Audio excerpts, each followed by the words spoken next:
The 3 days to get out of my own house. My name is Harold Mitchell, and I'm 68 years old. I've lived in this Denver suburb home for 32 years, raised my son David here, and watched my wife Margaret take her last breath in our bedroom just 6 months ago. But according to my daughter-in-law Sarah, none of that matters anymore. Because apparently David is dead too. Except here's the thing, I just saw him post a vacation selfie from Nassau yesterday. Sarah thought she had me figured out. Grieving widower, confused old man, a easy target for her inheritance scheme. She staged an entire funeral, collected donations from our neighbors, and demanded I sign over my $2.3 million retirement fund. What she didn't know is that I spent 30 years as a forensic accountant for the FBI, and I've been recording every conversation we've had for the past 3 months. If you're watching this, please subscribe and let me know where you're watching from. This is the story of how I brought down the most elaborate fraud I've ever seen, and why you should never underestimate a grieving father. Let me take you back to where this all started. March 15th, 2024, the day Margaret lost her battle with pancreatic cancer. We'd been married 43 years. The medical bills had already eaten through $180,000 of our savings, but I didn't care about the money. I would have spent every penny twice over to have one more day with her. The house felt like a tomb after the funeral. David flew in from Miami for the service, brought Sarah with him. They'd been married 3 years, but I barely knew her. Real estate agent, always checking her phone, always talking about market opportunities. "Harold, you can't stay in this big house all alone," she said, standing in my kitchen that first week. "It's not healthy." I was washing Margaret's coffee mug, the blue ceramic one with the chip on the handle that she refused to throw away. "I'm managing fine." "Are you?" Sarah picked up a stack of mail from the counter. "Because I noticed some of these bills haven't been opened." That should have been my first red flag. How did she notice my mail? But I was drowning in grief. Everything felt overwhelming. The insurance claims, the medical bills, the sympathy cards that kept arriving. Sarah offered to help organize things, said it was what family does. "I'll just sort through these for you," she said, taking the mail to the dining room. "Make sure nothing important gets missed." I nodded. Seemed reasonable. Margaret always handled our finances anyway. What harm could it do? That night, I found Sarah photographing documents in Margaret's old office. Bank statements, investment portfolios, life insurance papers. "Just making sure everything's organized," she explained. "You have quite a bit here, Harold. It's important to keep track." She was right about one thing. I did have quite a bit. And she was definitely keeping track. Over the next few weeks, Sarah's visits became routine. Always helpful, always concerned. "Harold, you seemed confused yesterday when I asked about your bank account number," she'd say. "Maybe we should write these things down somewhere safe." Or, "You told me the same story twice about Margaret's garden. Have you talked to a doctor about memory issues?" Little comments, gentle suggestions, each one chipping away at my confidence. She started bringing up senior living communities. "Beautiful facilities, Harold. 3 meals a day, activities, medical staff on site. Much safer than living alone." I'd find her in Margaret's office again, going through files. "Just making sure all your important documents are in one place," she'd explain, "in case something happens." What really bothered me was how she talked about David. Always vague references to his struggles and financial stress. But whenever I asked to speak with him directly, there was always an excuse. "He's dealing with a lot right now, Harold. Work pressure. He doesn't want to burden you with his problems." Then I started noticing other things. Credit card statements I hadn't ordered arriving in my mailbox. Calls from financial advisors I'd never contacted. Sarah always had explanations. "I thought it was time to review your investment strategy. At your age, you need to be more conservative." One morning in June, I found a power of attorney document on my kitchen table. Sarah was making coffee like she lived here. "Just a precaution," she said, not looking up. "If something happens to you, someone needs to be able to handle your affairs. David's too busy and I have experience with real estate transactions." The document gave her complete control over my finances. Every account, every investment, every decision. I stared at that paper and realized I had no idea what else Sarah had been doing while I was grieving. But she was about to find out that I wasn't as confused as she thought. That night, I did something I should have done months earlier. I pulled out every financial document I owned and spread them across Margaret's old desk. The numbers were staggering, even to me. $2.3 million in my Fidelity retirement account, another $45,000 in a Wells Fargo savings account. The house, recently appraised at $890,000. Margaret's life insurance payout of $250,000 that I hadn't touched. Nearly $4 million total. But here's what made my blood run cold. Some of those documents had notes in Sarah's handwriting. Account numbers, balances, even contact information for my financial advisors. She knew exactly what I was worth down to the penny. I started thinking about all those helpful conversations. How she'd steered our talks toward my finances. How she'd volunteered to organize my papers. How she'd suggested I might need professional management of my money. Margaret had always handled our investments. She was the smart one with numbers. After she died, I'd been letting everything sit untouched, too overwhelmed to deal with it. Sarah knew that. She'd been counting on it. The next morning, she brought me coffee and a fresh copy of that power of attorney document. I had my lawyer review this, she said. He made a few adjustments to make sure you're properly protected. I scanned the new version. The adjustments gave her even broader powers. Authority to sell property, make investment decisions, access safe deposit boxes. Sarah, I need to think about this. Her smile faltered for just a second. Of course. But Harold, at your age, these decisions get harder every day. And David really is struggling financially. He needs family support. There it was again. David's mysterious financial problems. Problems that apparently required access to my inheritance. How much does David need? I asked. It's not about a specific amount. It's about having resources available when family needs help. Translation, she wanted control of everything. That afternoon, I made a phone call I should have made weeks earlier. Williams. Jack, it's Harold Mitchell. Detective Jack Williams and I had worked dozens of financial fraud cases together back when I was with the Bureau. If anyone could help me figure out what Sarah was really up to, it was him. Harold, Jesus, I'm sorry about Margaret. How are you holding up? That's actually why I'm calling. I think someone's trying to run a con on me. I explained everything. Sarah's sudden helpfulness, her intimate knowledge of my finances, the pressure to sign over power of attorney. Jack listened without interrupting. Harold, this sounds like textbook elder financial abuse. Very sophisticated. The gradual isolation, the manufactured urgency, the exploitation of grief. How well do you know this woman? She's been married to David for 3 years, real estate agent here in Denver. But Jack, I haven't actually spoken to David directly in over a month. Silence on the line. Harold, when was the last time you saw David in person?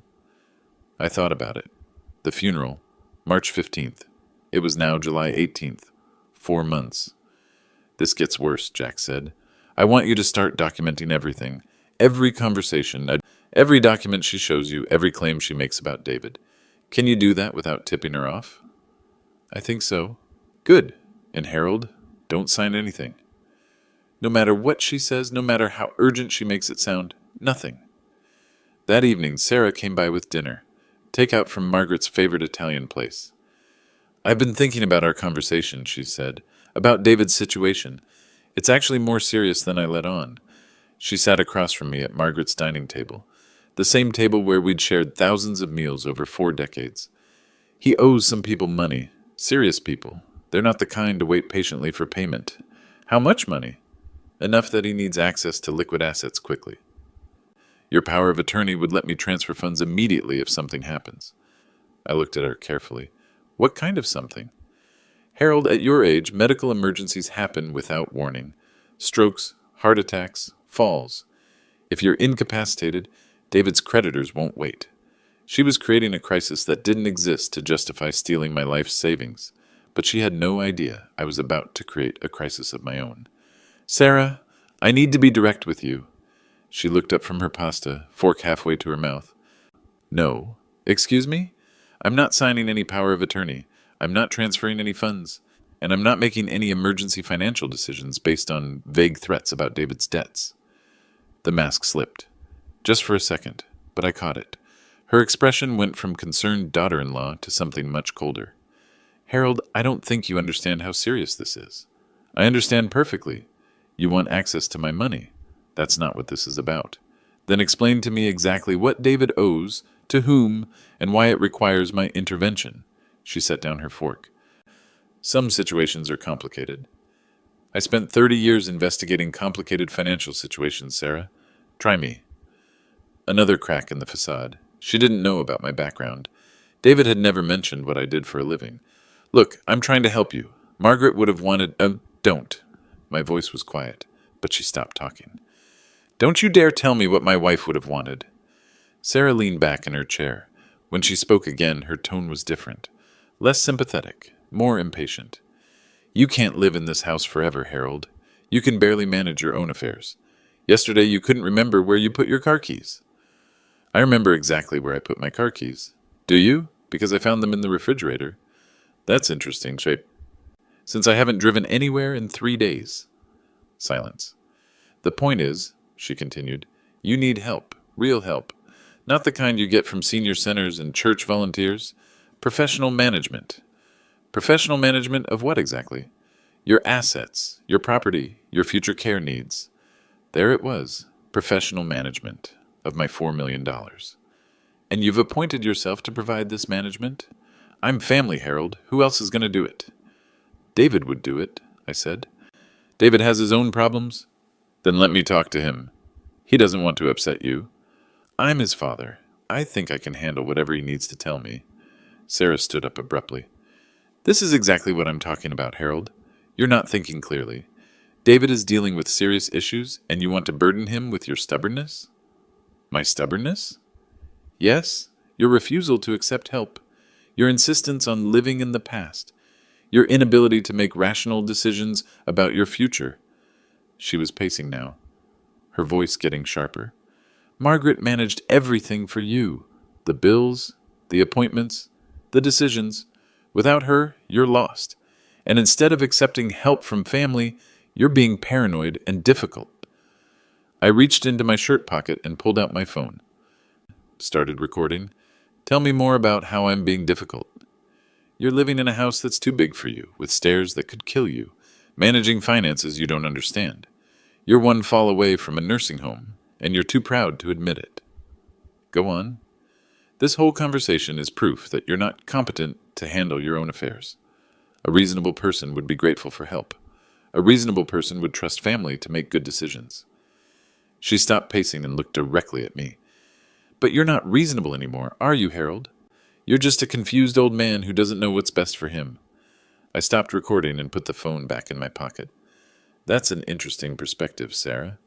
It's not a perspective. It's reality. And in your reality, what happens to confused old men who don't accept help? They end up in state-managed care facilities, with court-appointed guardians managing their assets. I see. And you'd hate for that to happen to me. Of course I would, because you care about my well-being. Exactly. Not because court-appointed guardians would make it harder for you to access my money. Her face went white. Sarah left without finishing her dinner. Didn't even say goodbye. The next morning I called Jack Williams again. She took the bait, I told him, Mumbo. I've got her on record basically threatening me with guardianship proceedings if I don't cooperate. Harold, that's gold, but we need more. Financial elder abuse cases require evidence of actual theft or fraud, not just intent. Then let's find some. Jack connected me with a private investigator named Tom Turner, former Secret Service, specialized in financial crimes. We met at a coffee shop downtown. Your daughter-in-law is good, Tom said after I briefed him. The gradual approach, the emotional manipulation, the manufactured urgency. This isn't her first time. What do you mean? I mean professional con artists develop patterns. They refine their techniques. If she's this smooth with you, she's probably done this before. Tom explained how we'd build the case. Financial surveillance to track any unauthorized access to my accounts.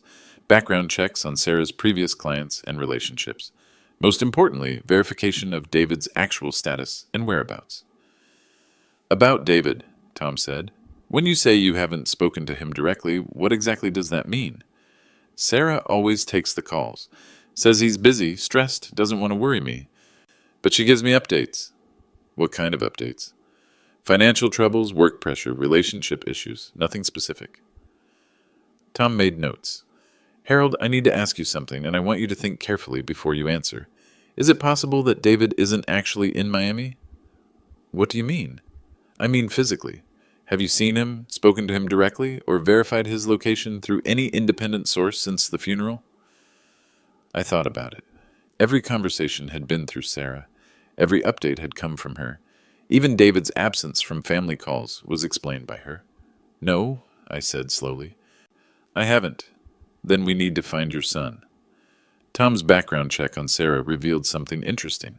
In the past 5 years, she'd been involved with 3 elderly clients who'd experienced financial difficulties shortly after hiring her as their real estate agent. Look at this pattern, Tom said, spreading documents across my dining table. Widowed homeowner, substantial assets, family members, conveniently absent or deceased. In each case, Sarah helped them organize their finances during a vulnerable period. What happened to them?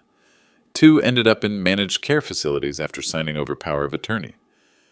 The third died before his family discovered that $400,000 was missing from his accounts. My forensic accounting background kicked in. Where did the money go? Shell companies, fake investment schemes, real estate transactions that never actually happened. Very sophisticated. But the real bombshell came when Tom started tracking David's location. Harold, I need you to sit down for this. He pulled out his laptop and showed me a series of photographs. David, very much alive, sitting on a beach. The metadata showed they were taken in Nassau, Bahamas, yesterday. He's not in Miami. He's been in the Bahamas for the past 6 weeks. Hotel registration under a false name, but facial recognition software confirmed it's him. The Bahamas? Gets better. He's not alone. Tom clicked to the next photo. David with a young blonde woman I'd never seen before. They were holding hands, laughing, clearly a couple. Her name is Jessica Parks, 26 years old, originally from Phoenix. No criminal record, but get this. She's been posting about her vacation romance all over social media. Vacation romance? She has no idea David is married. According to her Instagram, she met him 3 months ago. He told her he was single. That's just going through a divorce. I stared at the photos. My son was alive, living in paradise with his girlfriend, while his wife was back in Denver, trying to steal my inheritance. Tom, I don't think David knows what Sarah is doing. That night, Sarah called me. Harold, I've been thinking about our conversation. I may have been too direct. It's fine, Sarah. No, it's not. I care about you, and I want what's best for this family. Sometimes that means having difficult conversations. I had Tom's recording equipment set up by then. Every call was being documented. I understand. Good, because I have some news about David's situation. It's gotten worse. How much worse? He needs $50,000 immediately. Tonight. $50,000? For what? I can't get into details over the phone, but Harold, if we don't act fast, there could be serious consequences. What kind of consequences? The kind that could affect our whole family. Your reputation, your safety, David's future. She was escalating the urgency, creating a false emergency to pressure me into immediate action. Sarah, I'll need to see documentation, bank statements, loan agreements, something official. There's no time for documentation. These people don't work with paperwork. What people? Silence on the line. She'd revealed more than she intended. Look, can you access your Wells Fargo account online? Yes. Good. I'm going to walk you through a wire transfer. It needs to happen tonight. To who? I'll give you the account information. Just trust me on this. I was recording everything. Tom was sitting across from me making notes. Sarah, I'm not transferring money to anyone without understanding exactly what this is for. Harold? Do you want something terrible to happen to David? Of course not. Then help me help him.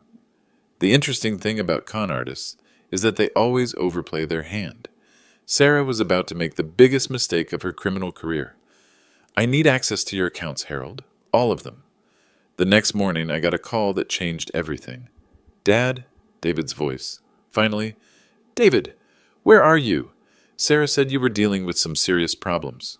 What problems? Dad, I'm fine. I'm in Nassau on vacation.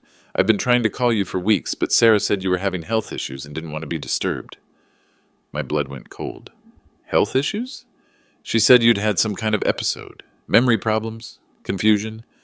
She thought it was best if I gave you space to recover. David, I haven't had any health issues. Silence on the line. Dad, what's going on? I explained everything. Sarah's pressure tactics, the power of attorney demands, her claims about his financial troubles. David listened without interrupting. Dad, I don't have any debts. I don't owe anyone money, and I definitely haven't asked Sarah to handle anything for me.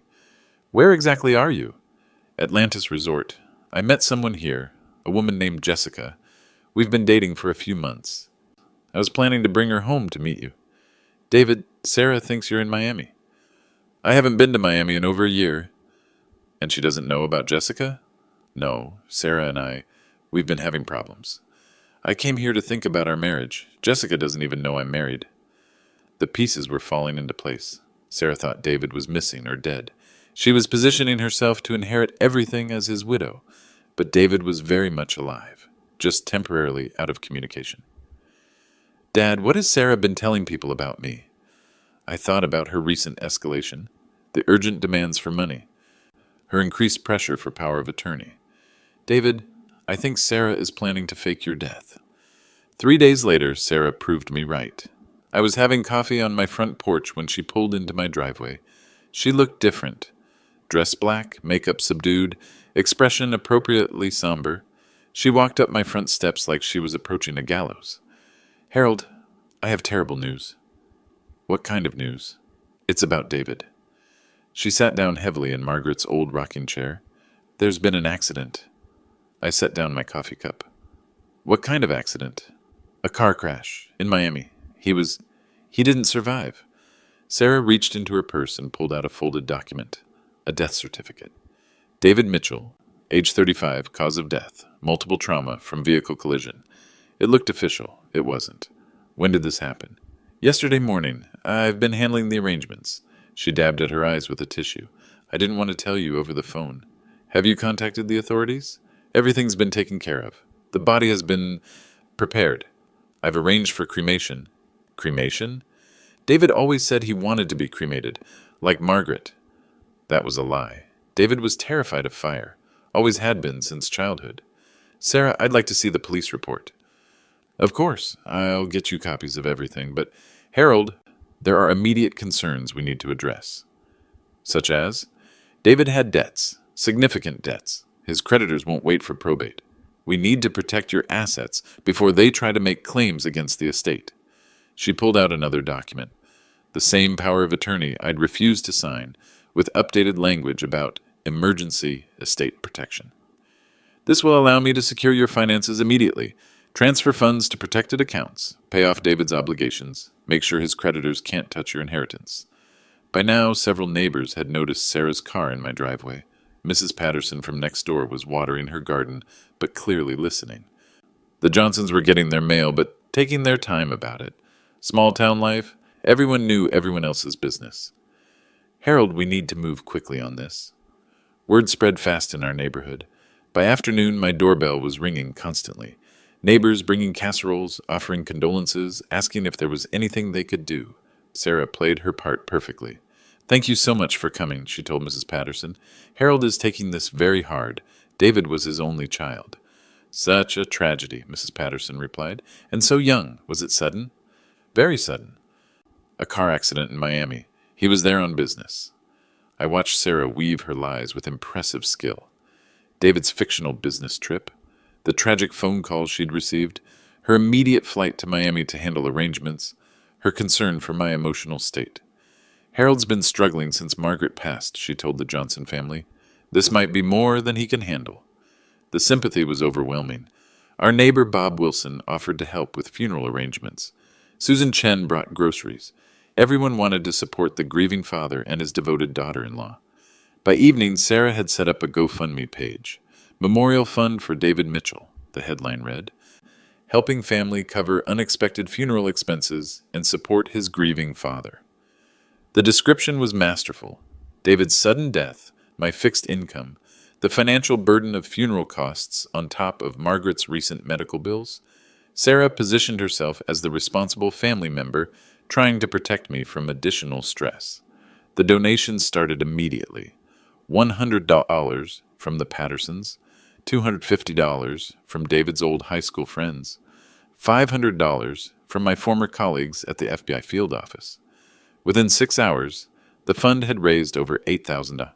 Sarah showed me the page on her phone. People are so generous. This will really help with the expenses. What expenses? The funeral home, the cremation, the memorial service. It all adds up quickly. How much does cremation cost? About $3,000. But there are other costs. Transportation, permits, the memorial service. She was planning an entire funeral for my living son, collecting donations from our community, and positioning herself as the grieving widow managing everything. The audacity was breathtaking. The funeral was scheduled for Saturday at St. Mark's Episcopal Church. Sarah had arranged everything: flowers, music, reception afterward at the church hall. She'd even written the obituary. David Mitchell, beloved son and husband, passed away unexpectedly on August 15th in Miami, Florida. David was a devoted family man who brought joy and laughter to everyone who knew him. It ran in the Denver Post and online. David's high school friends were sharing it on Facebook. His former co-workers were posting memories. My son was being mourned by hundreds of people, and he was sitting on a beach in Nassau, completely unaware that he was dead.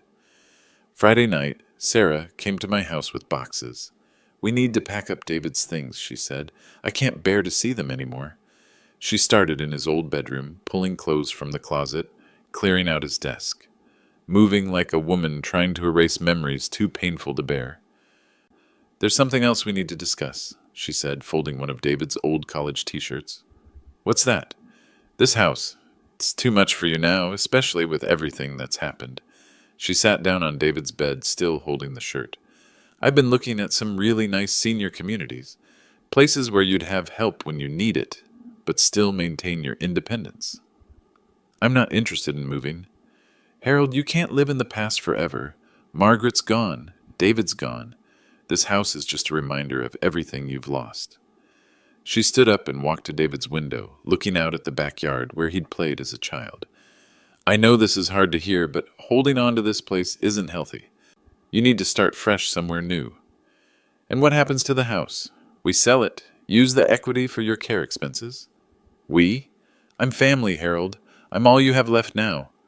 She turned from the window and looked at me directly. "The funeral is tomorrow.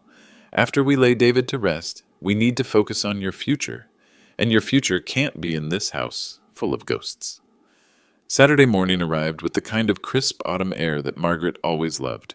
I put on my best black suit and drove to St. Mark's. The church was packed. Hundreds of people had come to mourn my living son.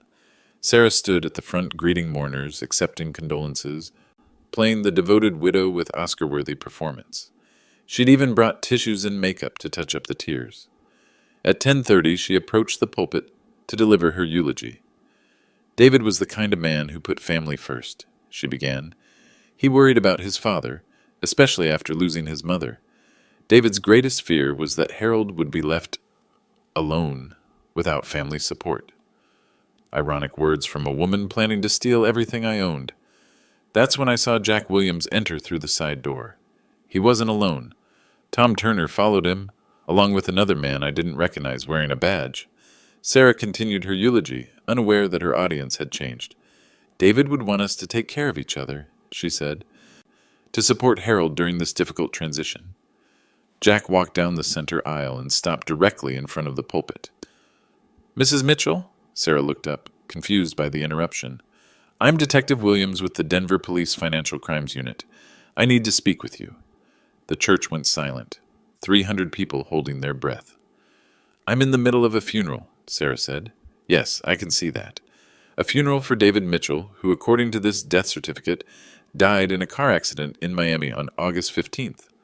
Jack held up the forged document. "The problem is, Mrs. Mitchell, David Mitchell is very much alive." He pulled out his phone and connected it to the church's sound system. "Dad, can you hear me?" David's voice filled the church.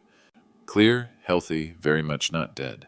"Hi, everyone. I'm calling from Nassau, where I've been on vacation for the past 6 weeks. I just want to confirm that reports of my death have been greatly exaggerated." The congregation erupted. Gasps, shouting, confusion. Someone was recording with their phone. Sarah stood frozen at the pulpit, her face white as her dress. "Mrs. Mitchell," Jack continued, You're under arrest for fraud, forgery, and elder financial abuse. The chaos in the church was unlike anything I'd ever seen. People were standing, shouting questions, pulling out phones to record. Some were demanding explanations, others were calling friends who'd donated to the GoFundMe. Sarah tried to run. She made it 3 steps before Tom Turner blocked her path. "Sarah Elizabeth Mitchell, you have the right to remain silent," Jack began, but Sarah wasn't staying silent. "This is a misunderstanding," she shouted over the crowd noise. "David is confused. He's been having psychological problems." That's when David's video call came through on the church's projection screen. He was sitting on a hotel balcony, palm trees visible behind him. Jessica Parks next to him in a bikini. "Psychological problems?" David laughed. Sarah, I've never felt better in my life." The crowd turned their attention to the screen. David looked healthy, tanned, waxed. Nothing like someone who'd died in a car accident. "Dad, are you okay? This woman told me you were having memory issues and couldn't handle phone calls." "I'm fine, son. Better than fine." "And who," David continued, looking directly at Sarah through the camera, "is going to explain why my wife is holding my funeral while I'm sitting in the Bahamas?" Jessica leaned into the frame. "Wait, wife? David, you told me you were divorced." Even through the video call, you could see David's face change as he realized the scope of Sarah's deception. "Sarah," David's voice was deadly quiet now. "What exactly have you been telling people?" Sarah was handcuffed, but still trying to maintain control. "David, you don't understand the situation. Your father needed help. He was being taken advantage of." "By who?" "Financial advisors, estate lawyers, people trying to exploit his grief." Tom Turner stepped forward with a folder full of evidence. "Mrs. Mitchell, we have recordings of you threatening Mr. Harold Mitchell with guardianship proceedings if he didn't sign over power of attorney. We have forged documents, fake death certificates, and evidence of attempted wire fraud." He turned to address the congregation. "We also have evidence that Mrs. Mitchell has run similar schemes on at least 3 other elderly victims in the Denver area." The crowd's murmur turned angry. These people had been played, their sympathy exploited, their donations stolen. "David," I called out to the screen, "come home, son, we have a lot to talk about." What happened next was like watching a controlled demolition. Sarah's entire life collapsed in real time. Tom Turner opened his evidence folder and began reading from his investigation report. Financial records show unauthorized access to Harold Mitchell's accounts dating back to April 2024. Forged power of attorney documents. Fake death certificate with a falsified medical examiner's signature. He held up bank statements showing attempted wire transfers that had been blocked by fraud detection systems. Mrs. Mitchell attempted to transfer $50,000 from Harold Mitchell's Wells Fargo account to an offshore account in the Cayman Islands on August 14th, 1 day before the alleged date of death. The crowd was getting angry. These were the same people who donated their hard-earned money to the GoFundMe campaign. The GoFundMe fraud alone constitutes theft of $15,847 from 127 different victims, Tom continued. Mrs. Patterson stood up from her pew. "I gave you $100. I skipped groceries this week to donate to that fund." Bob Wilson was even more upset. "You told me David owed money to dangerous people. I gave you $500. Sarah tried one last desperate play. "You don't understand," she shouted. "Harold is mentally incompetent. He was going to lose everything to scammers. I was trying to protect his assets." Jack Williams pulled out his phone and played the recording from our dinner conversation. Sarah's voice filled the church. "You're just a confused old man who doesn't know what's best for him." Then her threat.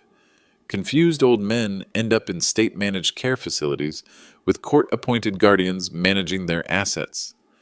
The evidence was overwhelming. Witnesses in the pews were recording everything with their phones. Within hours, the footage would be viral on social media. Tom Turner delivered the final blow. "Mrs. Mitchell's real estate license has been suspended pending investigation. We've identified irregularities in her handling of at least 6 elderly clients' property transactions over the past 3 years." Her career was over. Her freedom was over. Her marriage was over. As Jack escorted her toward the church exit, Sarah made one final attempt to save face. "Harold, you'll never survive on your own. Without family support, you'll end up exactly where I said you would." I stood up from my pew and looked her directly in the eye. "Sarah, I survived 30 years investigating people like you. I think I can handle retirement. The legal proceedings moved faster than I expected. Sarah was charged with multiple felonies: elder financial abuse, wire fraud, forgery, identity theft, and theft by deception. The district attorney called it one of the most sophisticated elder abuse schemes they'd prosecuted. Her bail was set at $100,000, which she couldn't make. Turns out most of her assets were tied up in fraudulent investments and shell companies. Within a week, the bank had reversed all unauthorized transactions and secured my accounts with additional fraud protection. The GoFundMe platform refunded every donation and launched their own investigation into Sarah's campaign. The FBI's Financial Crimes Unit took over the case when they discovered Sarah's activities crossed state lines.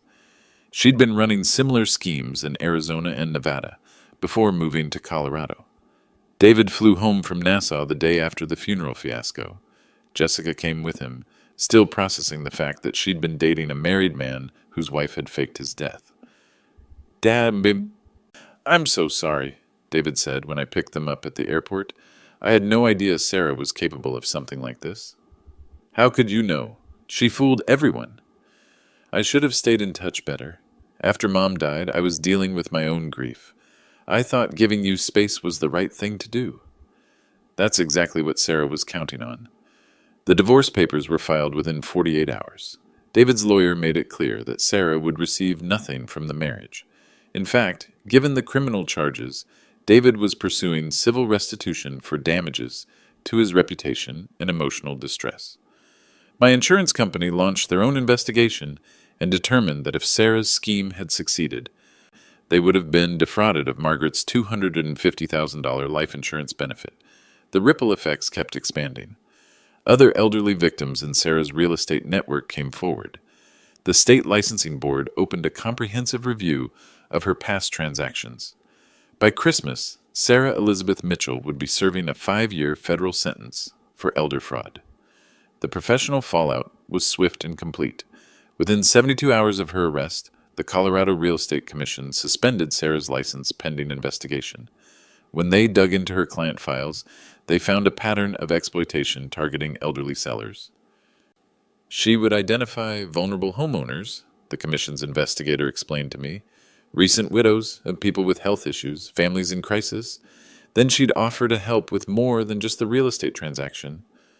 The scheme was always the same: gain the client's trust during a vulnerable period, offer to help with financial organization, gradually assume more control over their affairs, eventually pressure them into disadvantageous deals or outright theft.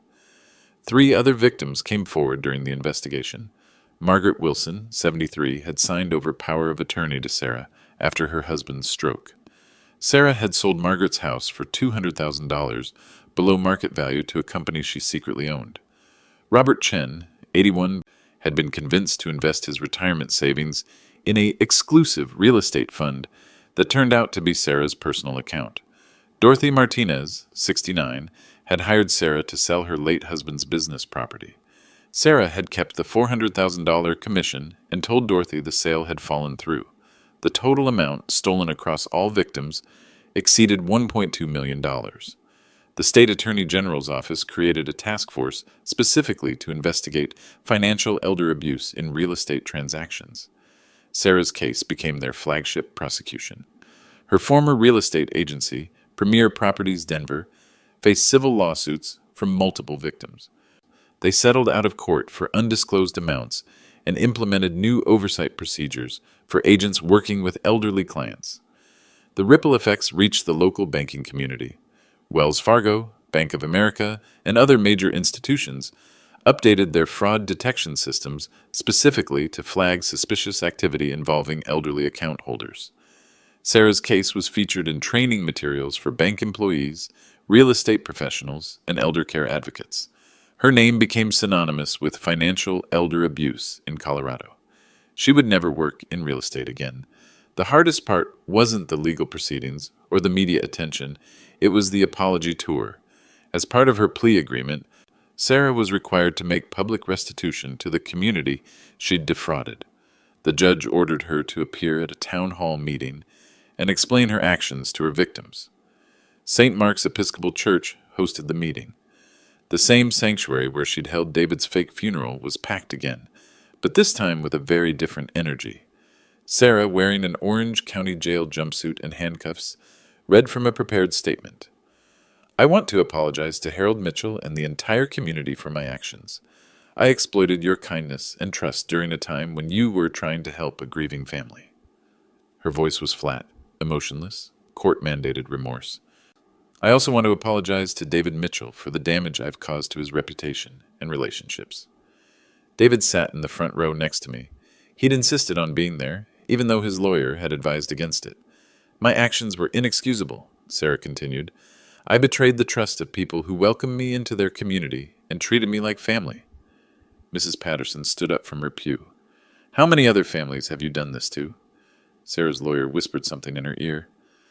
I cannot comment on ongoing investigations, Bob Wilson shouted from the back of the church. That's not an answer, the judge had allowed victims to address Sarah directly.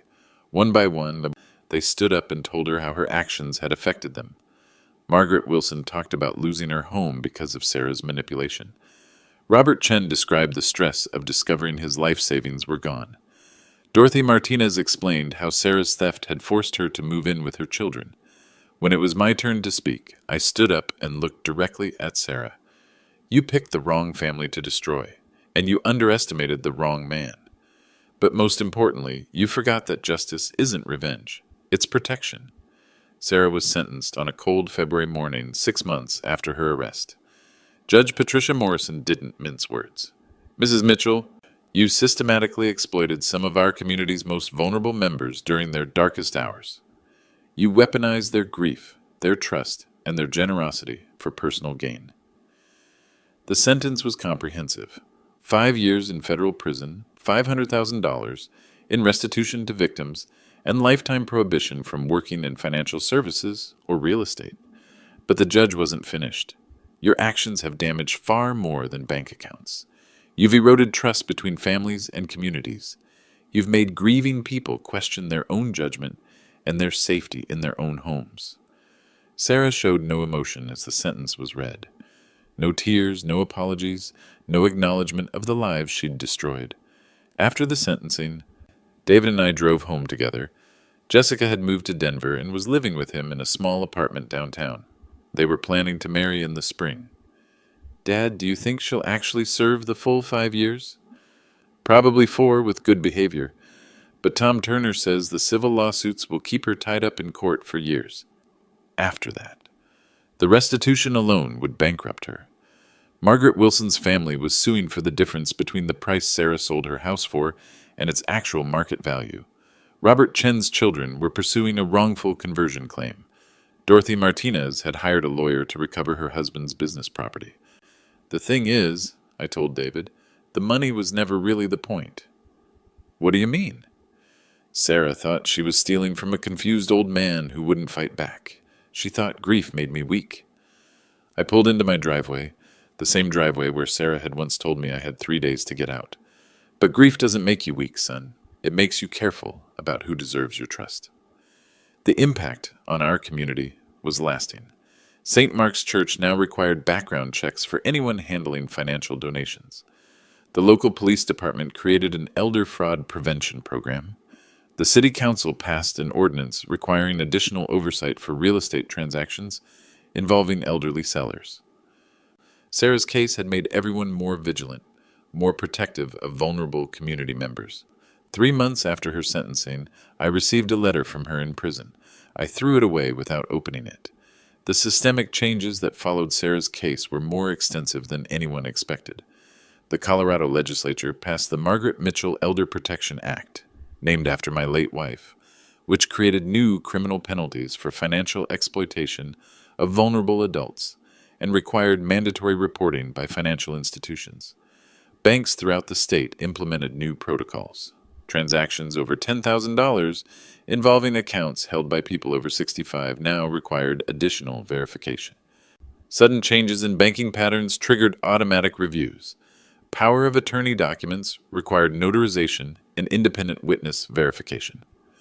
Wells Fargo, where Sarah had attempted her wire transfer, created a dedicated elder fraud prevention unit.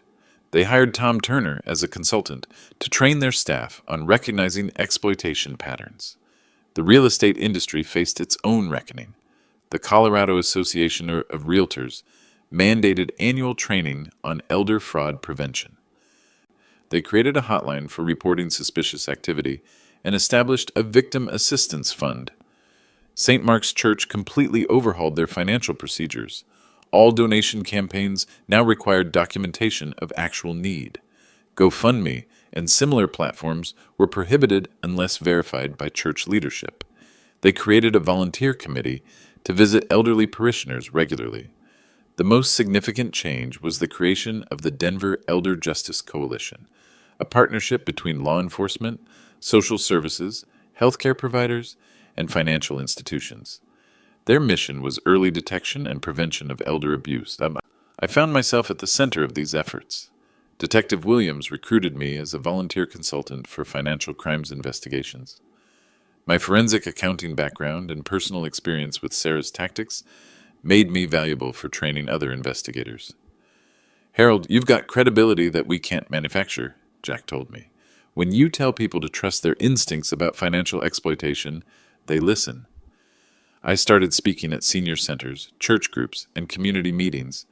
The message was always the same. Vulnerability doesn't equal helplessness, and asking for help isn't a sign of weakness. The Denver Post ran a series of articles about elder fraud prevention, featuring my story as the lead example. The headline read, "Retired FBI Accountant Outsmarts Daughter-in-Law's $2.3 million inheritance scam." But the most meaningful change was personal. David moved back to Denver permanently. He and Jessica bought a house 3 blocks from mine. We had dinner together every Sunday, and I finally felt like I had family again. Real family. The kind that protects you instead of exploiting you. A year after Sarah's arrest, David and Jessica were married in the same church where she'd held his fake funeral. The irony wasn't lost on anyone in the congregation.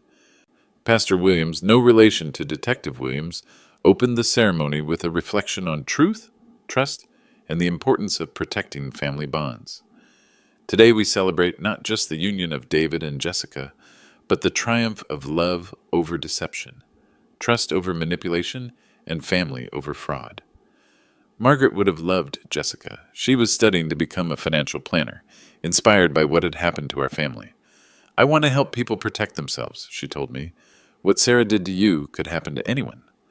David had changed too. The carefree attitude that had made him vulnerable to Sarah's lies was replaced by a more thoughtful approach to relationships and responsibilities. "Dad, I'm sorry I wasn't here when you needed me most." "You were here when it mattered, son. But I should have been here from the beginning." Margaret always said that perfect timing is a luxury we rarely get.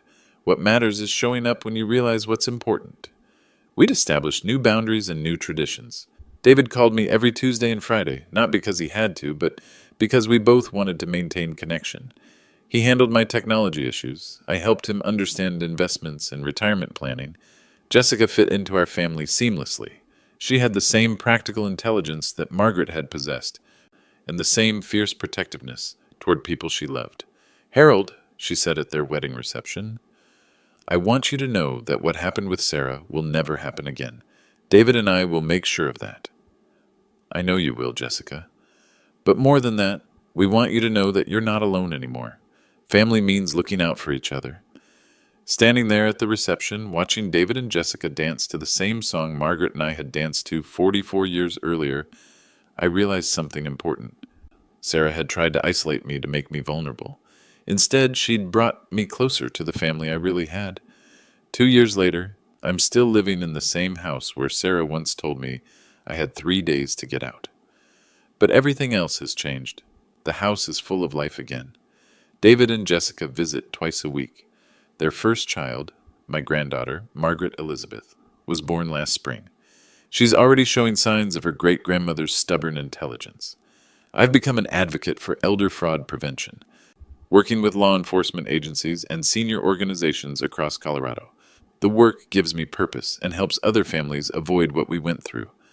Last month, I helped expose another inheritance fraud scheme targeting a widower in Colorado Springs. The patterns were identical to Sarah's approach. Manufactured urgency, emotional manipulation, isolation from family support. The difference was that this time, we caught it before any money was stolen. That's the message I want to leave you with. Sarah's scheme worked initially because I was isolated in my grief. I wasn't talking to my son, wasn't connected to my community, wasn't trusting my own instincts. But isolation is a choice, not an inevitability. If you're watching this because you've experienced family financial betrayal or because you're worried about an elderly parent or relative, here's what I've learned. Trust your instincts. If something feels wrong, investigate. If someone is pressuring you to make urgent financial decisions during a vulnerable time, slow down and get independent advice.